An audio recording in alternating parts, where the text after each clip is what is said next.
With us now, Rudy Giuliani, one of the president's attorneys, live in Washington, D.C. And Mr. Mayor, thank you for your time today. Let's go ahead and get your initial reaction to what we have learned so far. Well, we're very, very happy. I mean, it's a clear victory. I think any lawyer would say when you get a declination, you just won.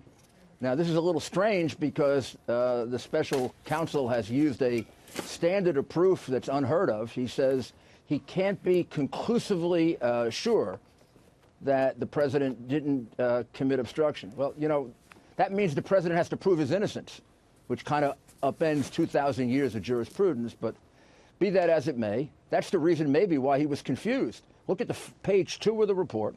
You'll see two statements. He says, we can't conclude the president committed a crime, but we can't exonerate him. Well, nobody's asking him to exonerate him.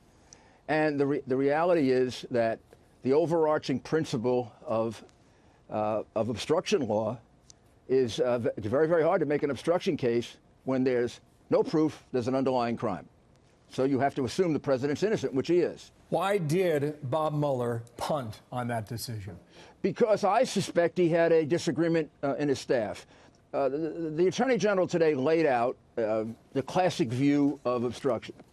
What I had many debates with him. What the independent special counsel's office was doing was trying to extend that statute beyond its reach. And they were stuck with two things. One, no underlying crime, so it's hard to find a corrupt intent. You can do it. There are cases, but it's hard. It becomes particularly hard when there's no tangible obstruction. So you go through 1.4 million pages of documents. You go through all the testimony. They got everything they want. Nothing was obstructed. They can't point to a single thing that was obstructed in the investigation. So now you're talking about a purely theoretical crime. And I think as a practical matter, in most United States attorney's office, they've laughed this kind of thing out of court. Because these people had a bias, strong one, and because they used a standard of proof, I mean, it's an amazing standard of proof, can't conclusively determine he did not commit obstruction of justice. I don't know. I've been practicing law a long time. I don't know how you prove a negative. Rudy, isn't that him trying to get in the mind of the president, trying to figure out intent? I mean, ultimately, that's pretty much what was decided here. No, but you do it the other way around. And Bill Barr said there was no intent, and maybe Bob Mueller or others on his team argued otherwise. Oh, I actually don't think Bob Mueller disagrees with this decision. I think it's some of the more out-of-control members of his staff who had this very extended definition of obstruction, and they have a history of this. There are two cases in the Supreme Court that one of his prime prosecutors kind of engineered. Both of them ended up with unanimous decision, pretty close to unanimous decision, throwing the case out for a totally bogus reading of conspiracy to defraud. So they were extending a crime that doesn't apply. The Attorney General is a good lawyer. He applied the classic definition of obstruction. And you can torture it all you want, but it's not there. And from now on, I think prosecutors should return to, you got to determine whether there's a case to be brought against the person. You don't look for, can I exonerate him? The minute you start trying to exonerate somebody, you can investigate forever. And it's totally unfair. And this president has been treated totally unfairly. And we heard that from him himself just a few moments ago speaking at the White House. Do you expect Robert Mueller to testify? I don't know. I mean, it'd be good if he did. I mean, look, this all began as, was there collusion with the Russians? And now we're having an academic debate over obstruction of justice. Well, I mean, the big victory is no collusion with the Russians. I don't think you could be any clearer that. You can read that collusion 200 pages as much as you want. Believe me, I was up 2 nights going through it. And you're not going to find a darn thing that shows that President Trump or anybody on his campaign had any kind of connection with whatever the Russians were doing. Rudy, answer this question, too, about this ongoing fight that you had with the special counsel as to whether or not you would submit to an interview. Well, why would I do that? Here, I'll get the question out and I'll let you answer it, okay?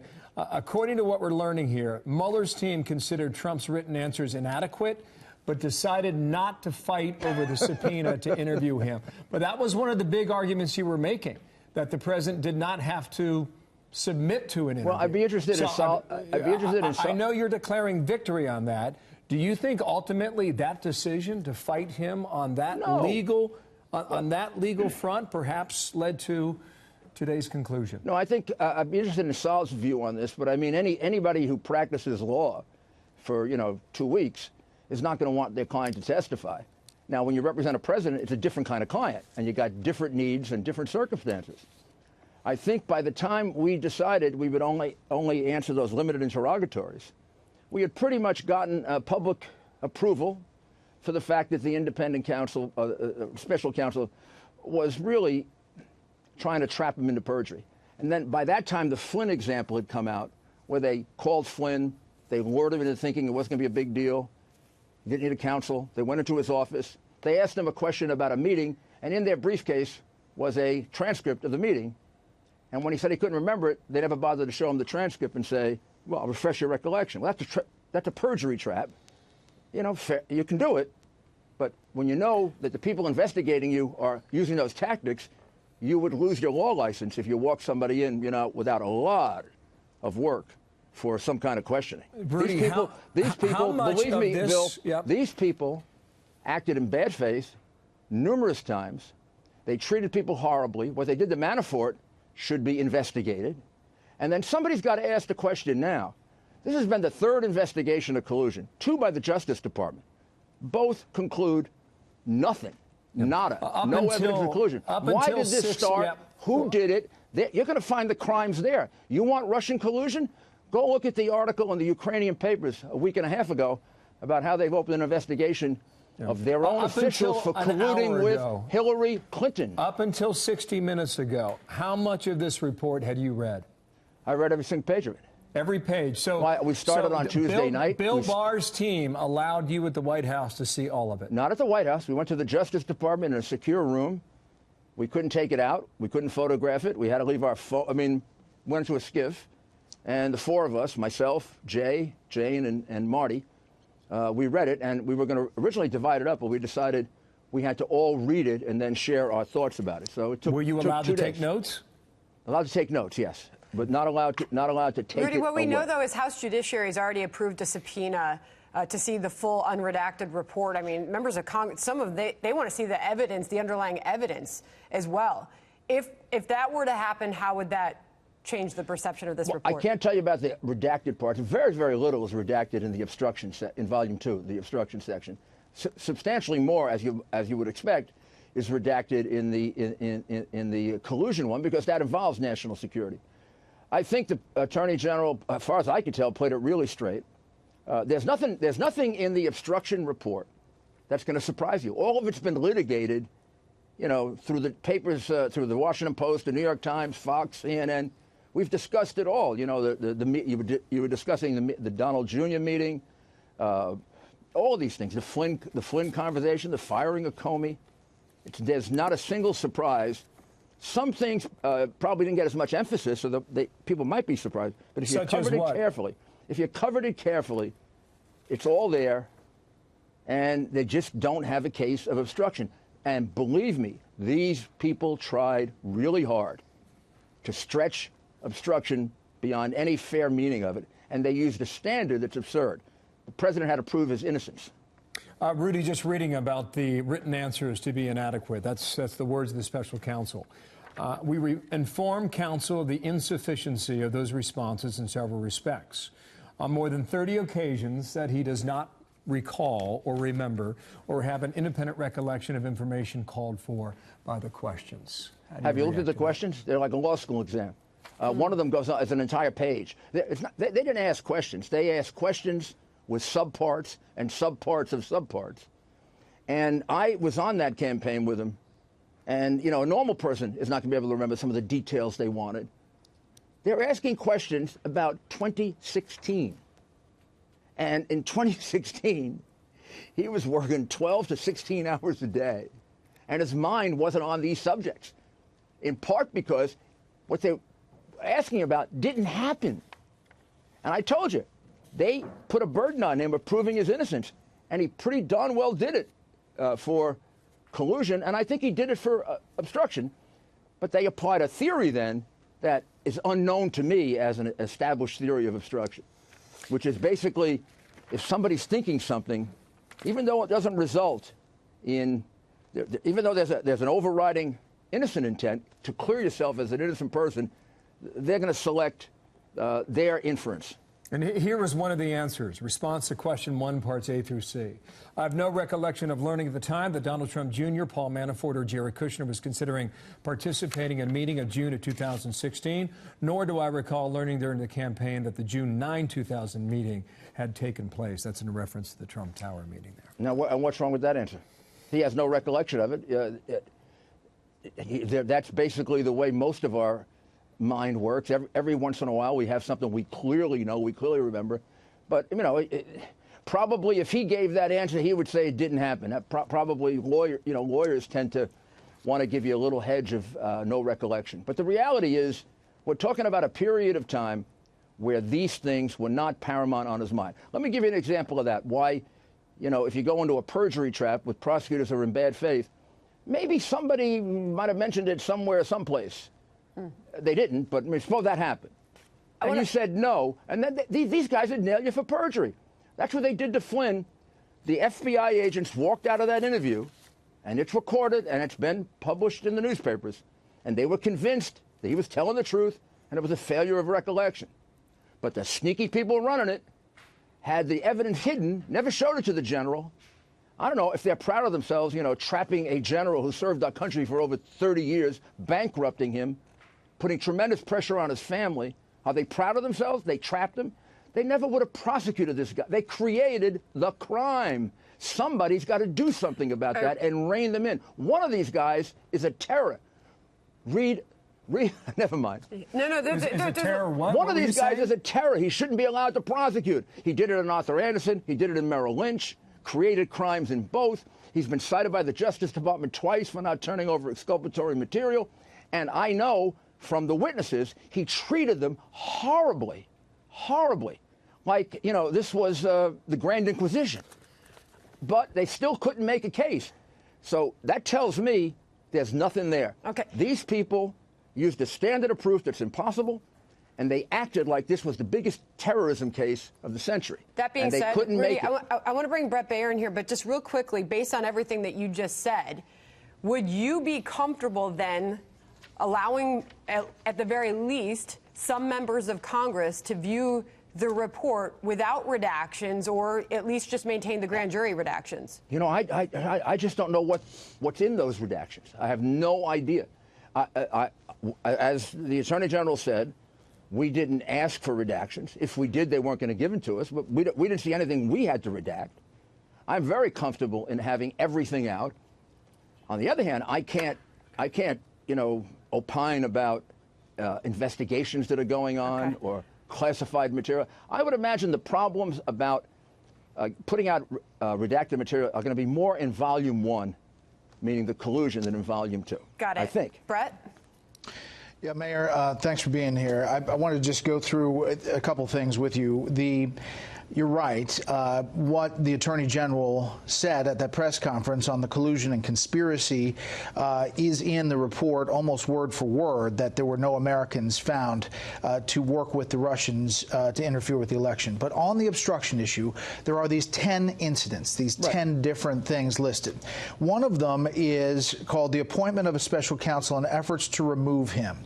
It says June 17th, the president called Don McGahn at home, directed him to call the acting attorney general and say that the special counsel had conflicts of interest and must be removed. McGahn did not carry out that direction and decided he would resign rather than trigger what he called a potential Saturday night massacre. It goes on in this other place to say that the president tried to cover up and deny evidence by then saying that McGahn should not say that the president, told him to get rid of the special counsel, and in fact deny that he did that. McGahn told those officials that the media reports were accurate and that the president had directed McGahn to have the special counsel removed. So understanding that they're not finding the legal bar for obstruction of justice, does this and these 10 things open the door for the House to look at the political bar of impeachment based on this? Well, let me see if I can address myself to both those guys. I know both those situations pretty well. I mean, in the first one, first of all, there's a difference in recollection about these things. The president didn't testify about this, so I can't give you his version of it. So let's assume that these are true. In both cases, here's what you're faced with. The president did not have a guilty motive. The president was and is considered under the law now, because there's no finding of an underlying crime. He was an innocent man being accused of something he didn't do. And he found a lot of irregularities in the Mueller investigation. Not just the conflicts. Mueller hired the chief counsel for the Clinton Foundation. I don't know, if Hillary Clinton was under investigation and somebody hired me to investigate her, I think she'd be pretty darn angry. So that was an absolutely ridiculous decision that Mueller made. Then he hired people that were highly partisan Democrats, not just prosecutors, Democrat, Republican, but people who participated in campaigns, people who were very strongly supportive of her, people that had her party and were seen crying. So these things will affect a person, particularly a person who's an innocent person, who believes he's being framed. And he was right. You're going to find out over the ensuing 4 or 5 months, they were framing him. This is a deliberate plan to plant this idea. Do you really believe this all started with that stupid little statement to Papadopoulos, who I don't even know who he was? He was down here on the campaign. Great guy. I'm not trying to demean him. But, I mean, this wasn't Bannon. Yeah, I think that there's a lot that we don't know about the early part of the investigation. Hopefully the IG... I used to do this work for a living. If that's not a counterintelligence frame-up, I will eat my hat. And I can tell you the governments that are involved. The Attorney General's group is going to look into all of that. But I'm asking the specific question. Enthusiasm, because they'll catch the specific question about these 10 different times. How do you think, is there an open threat to the president, to the administration, from the House of Representatives on this issue? You've read it and you know what's in there. Absolutely not. And if anybody fairly looks at it, who is a good lawyer and applies the principles of obstruction of justice, doesn't make it up, then there's nothing the president has to worry about. Now, there could be in that report, the report could have been perfect, and they could have said the president failed to pay 4 parking tickets, and Jerry Nadler would go after him. So, I mean, this is a political exercise for them. This isn't an exercise of fairness. I mean, they prejudged this case a year ago. They turned out to be totally wrong about it. So now they're trying to resurrect something out of it over obstruction. But, I mean, it's kind of ridiculous to go after a man for obstruction when he was falsely accused. He was defending himself. His intent in each one of these situations, all 10 of them, is easily explained as an intent to not get framed. So there are instances in which he says about Manafort and Cohen, basically says he's very supportive of them because they're telling the truth. Well, of course he would be. Gosh almighty, if I was accused of robbing a bank and I was with my friend that night, I'd be really supportive that my friend, back up my story because it's true, and he doesn't get intimidated by Mueller's out-of-control prosecutors, and they don't put him in solitary confinement the way they put Manafort, and they don't question him 11 times and try to get him to say. They tried so hard to get Manafort to say that the president knew about that meeting on June 9. They literally conducted the kind of questioning that you conduct for a terrorism suspect on him. But, Mayor, in this report it says the president became aware of emails setting up that June 9th meeting between senior campaign officials and Russians who offered derogatory information on Hillary Clinton as part of Russia and its government's support for Mr. Trump. On multiple occasions, quoting from the report, in late June and early July 2017, the president directed aides not to publicly disclose the emails, and then he dictated a statement about the meeting to be issued by Donald Trump Jr., describing the meeting as about adoption, is what is written in the report. Well, the reality is it was about adoption. Everyone concedes that. That meeting was a setup. I mean, the day before the meeting, the Russian woman, Natalia, met with the person who ran Fusion GPS. Boy, that's a coincidence, right? And this guy testified under oath. They never talked about the meeting we're going to have the next day. And then she met with him the day of the meeting. And then she met with him the day after the meeting. They set up the meeting on the pretext that it's going to be about dirt on Hillary.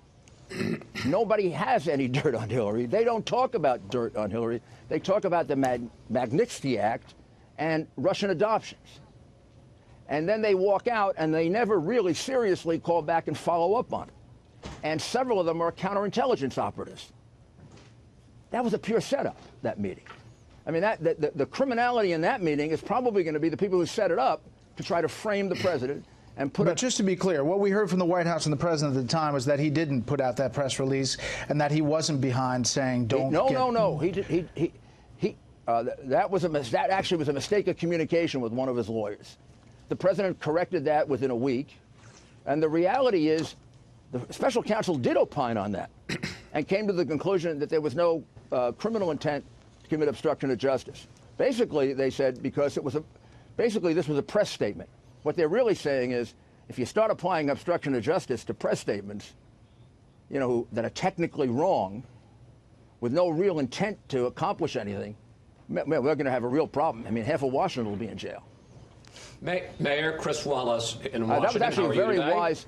I give him credit for that, although they just mentioned. Take a good look at the conclusion on that. The conclusion says that you can't charge anyone with a crime here because it clearly was a press statement, and there was legitimate confusion. The special counsel does grant that. Mayor Chris Wallace here. You have suggested that this counterintelligence investigation did not begin because of this comment from George Papadopoulos, a foreign policy advisor, although that may be overstating his role. That was back in June or July of 2016.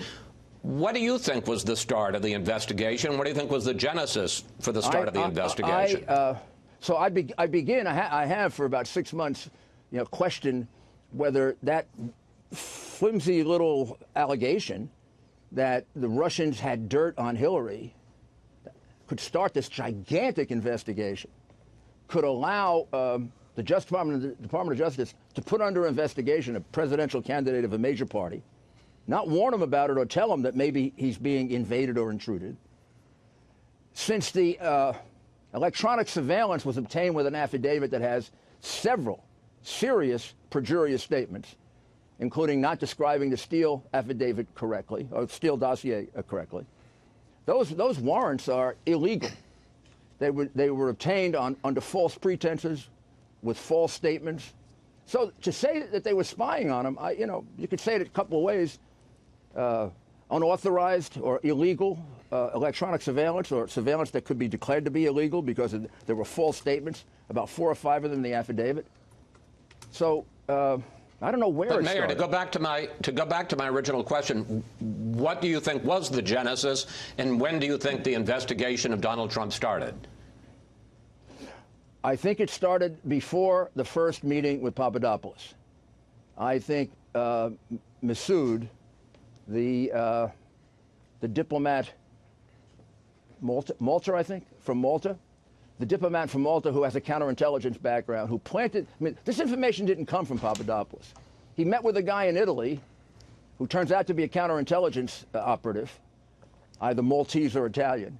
They tell him, this guy tells him, oh, the Russians have dirt on Hillary.